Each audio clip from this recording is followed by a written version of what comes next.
Picture a time machine. You set it for ancient Rome, you step out into a crowded street, and before you see anything, something else hits you. The smell. We tend to imagine the past as one long stretch of filth, unwashed bodies, rotting streets, people who had simply never heard of a bath. So here's a simple question, and the answer is stranger than you'd think. Did ancient humans actually smell bad? Because the truth flips almost everything you assume about being clean.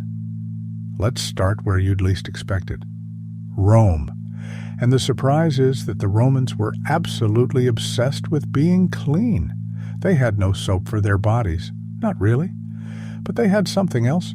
You'd go to the public baths, the thermae, which were less like a quick shower and more like the center of daily life. And there, you'd cover your whole body in olive oil. Then you'd take a curved metal tool called a strigil, and you would scrape it off. All of it. The oil, the sweat, the dead skin, the dust of the road, dragged off your body in long strokes until you were smooth and clean. Romans did this constantly. The baths were where you met friends, did business, relaxed. Getting clean wasn't a chore they avoided. It was the social event of the day. And on top of it, they drenched themselves in perfumes. This was not a dirty civilization. Now go back even further, to Egypt. The Egyptians were, if anything, even more fastidious. They bathed daily. They shaved their heads and bodies, partly to stay cool, partly to give lice nowhere to live. They cleaned themselves with a natural mineral salt called natron, the same substance they used to preserve mummies. And here is the part that should stop you. They had deodorant. Real recipes survive. One called for rolling incense-and-porridge into little balls and tucking them under your arms. Another, medical papyrus, lists a paste of herbs and myrrh to rub on the body against the smell of sweat. Think about that. Thousands of years ago, someone was standing in a mirror worrying about their armpits and mixing up a cream to fix it. They also invented some of the first great perfumes, sacred blends like kyphi, layered from frankincense, myrrh, cinnamon, and juniper. So the ancient world was not the wall of stench we picture. But then, what about the Middle Ages, the truly dirty ages, right? Wrong. And this might be the biggest myth of all. Medieval people bathed. Across Europe, towns had public bathhouses, and they were everywhere. People rich and poor would soak in hot tubs, sweat in steam rooms, and scrub down with cloths and soap. Because, yes, they had soap. Soap is ancient. The Babylonians were making it out of ash and fat over 4,500 years ago.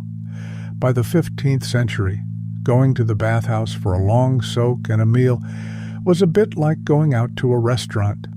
It was normal. It was social. The idea of the filthy medieval peasant who never washed comes later. When bathhouses started shutting down, partly out of fear that they were spreading disease, and Europe went through a strange few centuries where washing actually fell out of fashion. We took that later mess, and we smeared it backward across 1,000 years that didn't deserve it. So people cared.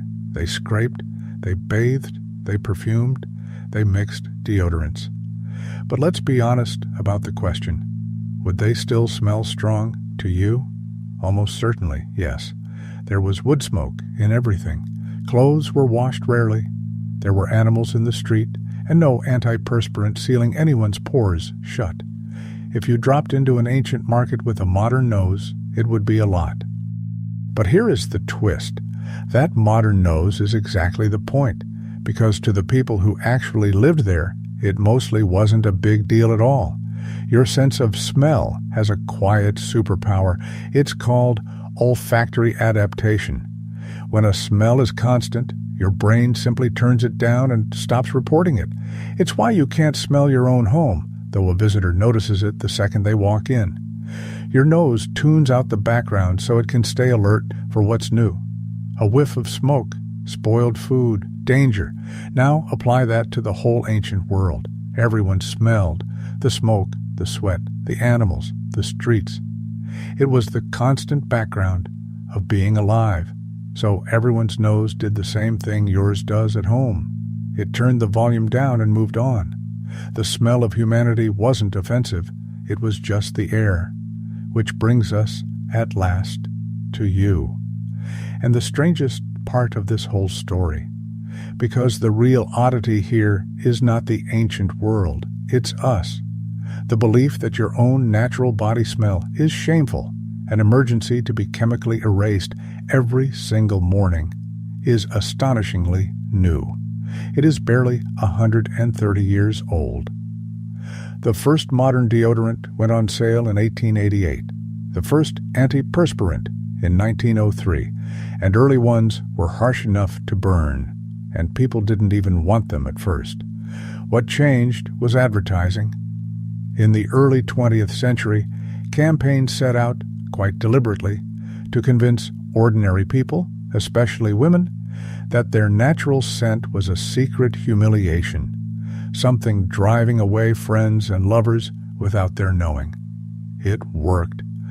Within a generation, a smell that humans had carried and largely ignored for 200,000 years became a problem you had to buy your way out of. Forever. Your ancestors worked with their bodies. They scraped and bathed and softened the edges with oil and herbs and perfume.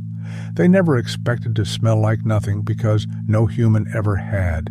You are the first kind of human taught to wage war on your own scent, to find the plain smell of being a living animal not just unpleasant, but embarrassing.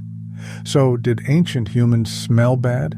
They smelled like humans, like wood smoke and skin and the day they'd lived.